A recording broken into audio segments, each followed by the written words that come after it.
Hola queridos colegas, en primer lugar quiero agradecer a los organizadores de este conocido evento científico por la invitación a participar, tomar parte en él, en particular al profesor doctor Andrés Fraguera Collar por contactarme directamente, así que realmente es un honor para mí estar en este 55 Congreso Nacional de la Sociedad Matemática Mexicana.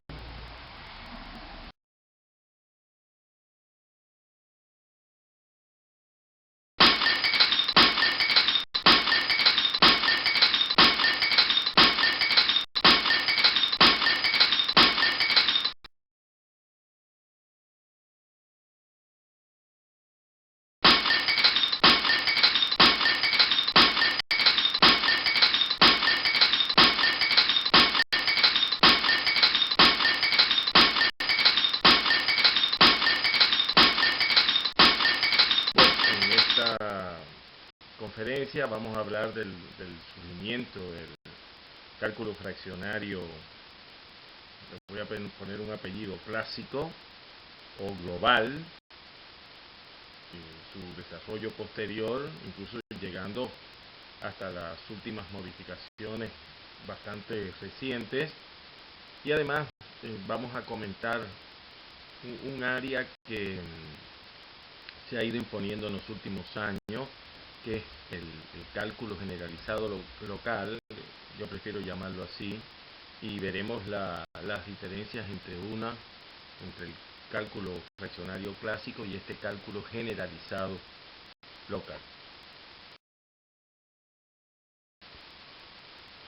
Bueno, en la historia de la matemática no hay ninguna duda que digamos, para decirlo de alguna manera, los nombres con los que se asocia el surgimiento del cálculo fraccionario, L'Hopital y Leibniz, no tienen ninguna duda, ni incluso la fecha del 30 de septiembre de 1695, como veremos a continuación, en una carta que L'Hopital le envía a Leibniz, tomando en cuenta la notación de la enésima derivada, ¿verdad?, como cociente de diferenciales, y a L'Hopital le surgió una duda y que veremos a continuación. Bueno, esta es la carta que yo les comenté e incluso la respuesta, sobre todo de Leibniz, en el cual le dice llevará una paradoja, pero lo más importante, con una visión probablemente bastante notable, asevera que algún día se van a extraer útiles consecuencias de esta supuesta paradoja. El tiempo le dio la razón completamente a Leibniz.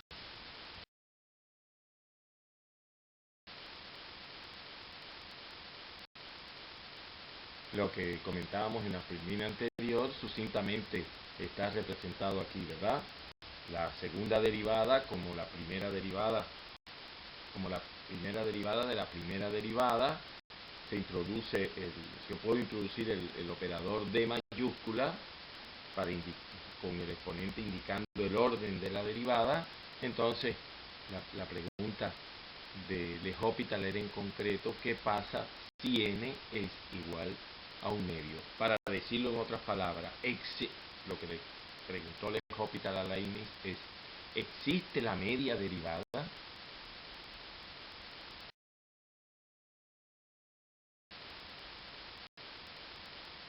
Una de las funciones que se usan, digamos, las definiciones de las integrales fraccionarias y las derivadas fraccionarias es la función gamma, también utilizada obviamente en muchas áreas de la matemática, y que proviene, o mejor dicho, que es una generalización natural del factorial de un número natural, y valga la redundancia.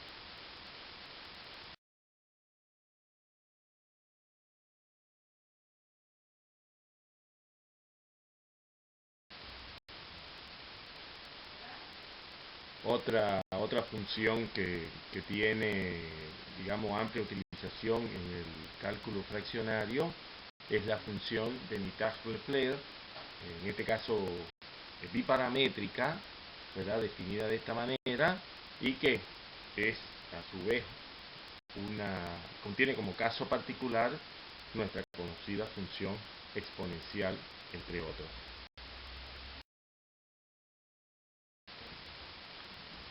Dentro de los primeros matemáticos que trabajaron en esta nueva área, en 1730, Euler, por ejemplo, hace referencia a interpolaciones entre órdenes enteros de una derivada.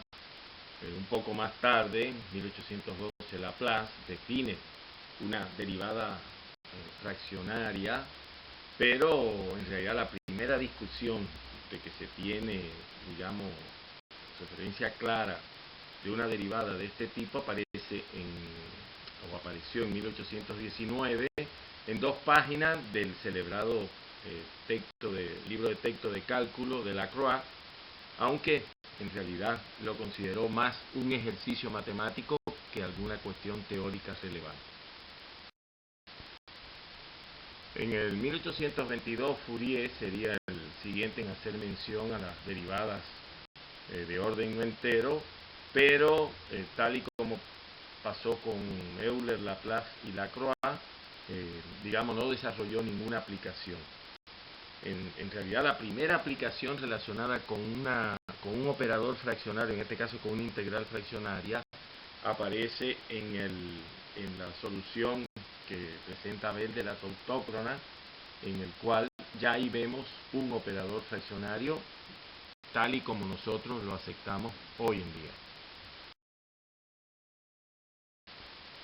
Lo importante de esta aplicación de Abel en realidad radica en el hecho de que le llama la atención a Liouville esa elegancia a la hora de resolver el problema, y lo lleva a pensar una definición llamada históricamente la primera definición de la primera definición de derivada fraccionaria, que tiene un inconveniente, como ustedes se darán cuenta, y es que depende de la convergencia de la serie para yo poder afirmar la existencia de la derivada. Pero así todo es reconocida como la primera definición de derivada fraccionaria. Liouville siguió pensando sobre los inconvenientes del anterior y tomó un segundo camino a partir de la propia definición de la función gamma, y obtuvo esta segunda definición, tal y como es conocida en la historia de la matemática, en la cual ya aparece la clásica, como les comentaba anteriormente, gamma del valor entero, del valor no entero, perdón, reflejado. Realmente es un gran paso de avance. Si bien después de estos resultados hubo algunos otros intentos, en 1876, después de la muerte de Riemann, se publicaron unos trabajos que él escribió en su época de estudiante en 1847, en el cual, utilizando la serie de Taylor, trata de dar una definición formal de una integral fraccionaria, pero en realidad tenía un término, una función complementaria que no era, para decirlo de alguna manera, no era de una naturaleza clara o determinada. Sonin y Lérnikov también trabajaron sobre sucesivas mejoras, o trabajaron en sucesivas mejoras de la definición de Riemann, de Liouville, y en realidad en 1884 es que tenemos la primera definición formal por Lorentz de lo que es una derivada fraccionaria. Como les decía, tomando la integral de Cauchy, sucesivamente aparece el factorial de un número natural, que es el que lleva en la generalización que está en la filmina siguiente a sustituirlo por, en lugar de n-1, o sea, factorial de n-1, por gamma de 1 menos alfa. Esto es la idea subyacente que nos lleva precisamente a la función gamma.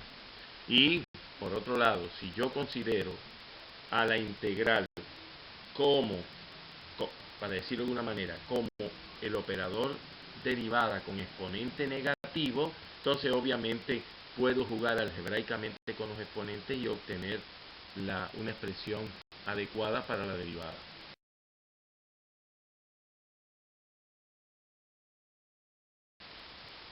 Bueno, todos los anteriores antecedentes que estuvimos hablando y algunos más obviamente que no agregamos, nos llevan a lo que es conocido como la integral fraccionaria de Riemann-Liouville de orden alfa, con alfa entre 0 y 1, que es la definición clásica que todos conocemos.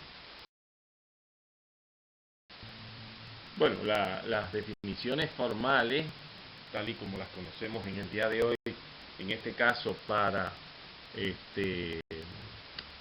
alfa entre n-1 y n, tiene como expresión esta que está aquí, digamos, la derivada derecha e izquierda, respectivamente, que es la que nos permite trabajar para cualquier orden, o sea, con alfa, no necesariamente entre 0 y 1. En el caso particular que estemos trabajando entre 0 y 1, bueno, la expresión de la derivada fraccionaria en el sentido de Riemann-Liouville, la derecha e izquierda, toman estas formas concretas. En 1967, Caputo dio una nueva definición de derivada fraccionaria, en el cual, si yo me pongo a pensar, lo digo lisa y llanamente, lo único que hizo fue intercambiar el orden, o sea, el orden en que se derivaba y se integraba. En el caso de Riemann-Liouville, se integraba y se derivaba posteriormente, pero en el caso de Caputo primero se deriva y después se integra. Esto es lo que hace que solo en las derivadas fraccionarias del tipo Caputo, la derivada de una constante sea 0. Bien, esta es obviamente la definición general para cualquier alfa, y a continuación veremos la definición para alfa entre 0 y 1. Bueno, como les decía, esta es la definición de la derivada Caputo para alfa entre 0 y 1.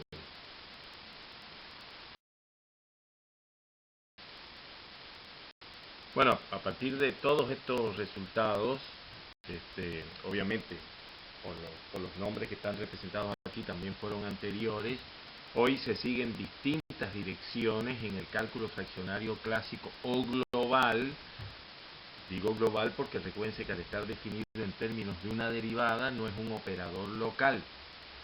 Bien, bueno, se tienen básicas, entre otras, estas direcciones de trabajo y algunas mucho más recientes que nos vamos a detener un poco más adelante. Bien, esto da un panorama de lo fructífero que es esta área y de la atención que le ha deparado o que le han deparado los matemáticos e investigadores del área.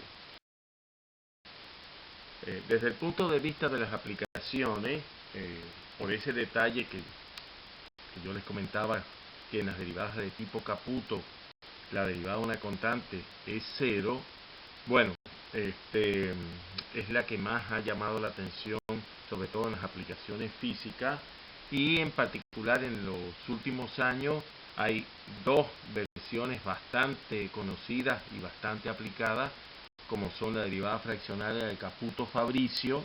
En realidad es de Fabrizio,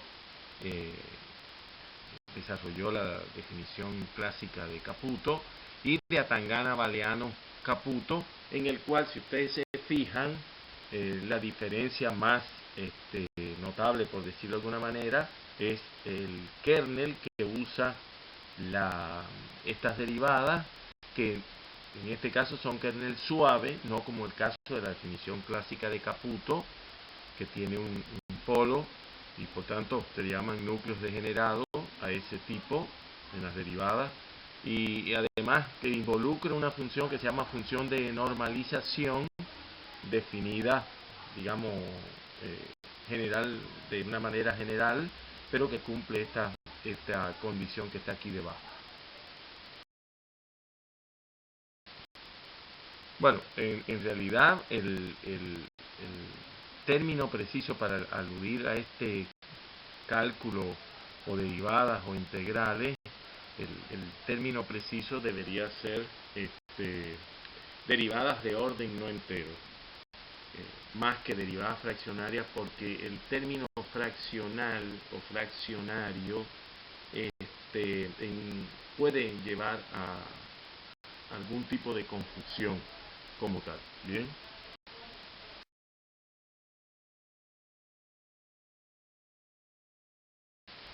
Bueno, como bien decía la filmina anterior, ¿quién se preocupa, o mejor dicho, a quién le interesa en el ámbito científico el cálculo fraccionario? Bueno, como veremos, este en realidad es un dato de hace ya unos 3, 4 años, pero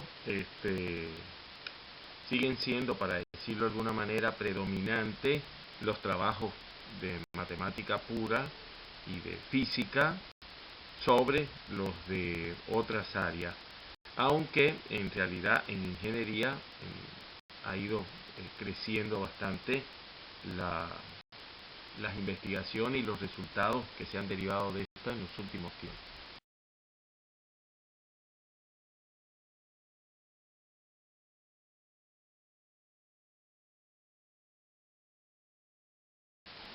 Bueno, a continuación le presento un grupo de textos, digamos, de los más clásicos, referidos al área. En particular les quiero llamar la atención sobre un detalle.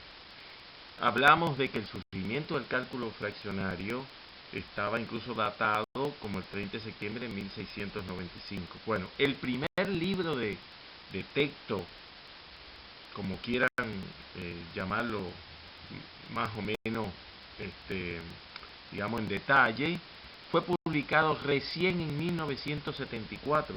O sea, miren la diferencia temporal y, y eso ha provocado que en realidad el cálculo fraccionario no más es como que se está desarrollando siguiendo las pautas que ya conocemos, por ejemplo, de las ecuaciones diferenciales o del cálculo clásico.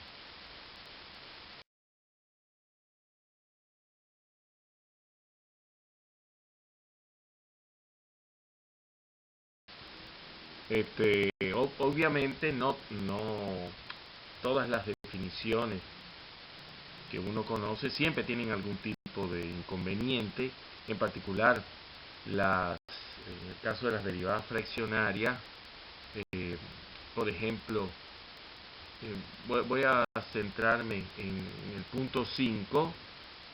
Todavía no se ha completado un cuerpo teórico correspondiente al cálculo que nosotros conocemos de orden entero.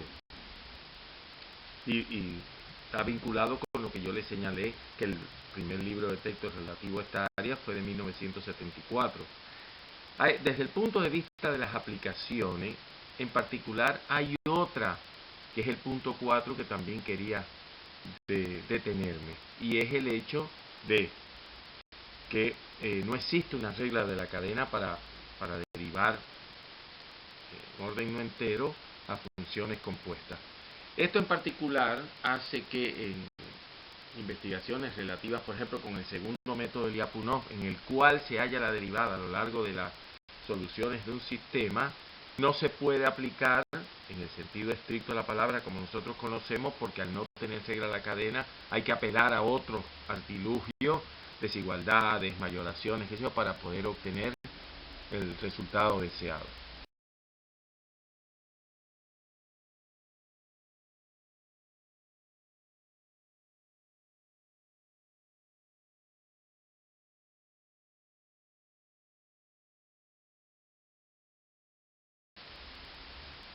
Este es un inconveniente que también en el caso de las ecuaciones diferenciales realmente debemos tomarlo en cuenta, ya que nosotros sabemos que si se satisfacen las condiciones del teorema de existencia y unicidad, en el caso entero, se excluyen comportamientos como cortes de dos soluciones distintas. Bueno, en el caso fraccionario, incluso considerando sistemas lineales, hay ejemplos de soluciones que incluso exhiben autointersecciones. Es decir, es un inconveniente bastante fuerte. Bueno, en el caso particular de las aplicaciones, para decirlo de una manera bastante simple, el cálculo fraccionario ha mostrado su utilidad en prácticamente los mismos campos de aplicación que nosotros conocemos del cálculo clásico. Eso incluye también a las ecuaciones diferenciales fraccionarias. Es decir, no ha escapado un área en particular que no haya sido objeto de atención por los investigadores. En particular, quería añadir un detalle, y es el hecho siguiente. Las derivadas fraccionarias, al estar definidas en términos de integrales, en los últimos 3-4 años han ido apareciendo trabajos en los cuales se usan las derivadas fraccionarias para dar estimaciones. En el caso de la desigualdad de Germán-Hadamard, para funciones convexas, utilizando derivadas fraccionarias, como les decía. Es decir, es un área que en el caso de las derivadas clásicas no puede ser, digamos, aplicada a las derivadas clásicas en esta área. Bueno, como les decía al comienzo, en el caso particular de algunas direcciones o algunos operadores vinculados con el cálculo fraccionario, han aparecido, si bien desde los años 60 se utilizaban operadores diferenciales locales, voy a usar el término generalizados para no digamos, redundar con la definición de derivada en términos de un cociente incremental, es decir, un operador local. No es hasta el 2014 cuando se define y se formaliza una nueva derivada, que en este caso es la conformable de Khalil, Hourani, Yusif y Sabaguet, que es la primera expresión que aparece ahí, el cual tiene un comportamiento geométrico bastante importante, y es el hecho de que cuando alfa tiende a 1, esta nueva derivada nos devuelve, por decirlo de alguna manera, la derivada clásica, es decir, conserva la pendiente de la recta tangente a la curva en el punto. De ahí el término conforme. Bueno, en el 2018 nosotros definimos una derivada, en este caso no conforme, la segunda expresión, en el cual cuando alfa tiende a 1, no es la derivada clásica la que aparece, sino es una cierta deformación, con lo cual la llamamos no conforme. Y en el 2020 logramos definir una derivada local con un núcleo general que puede ser lo mismo conforme que no conforme.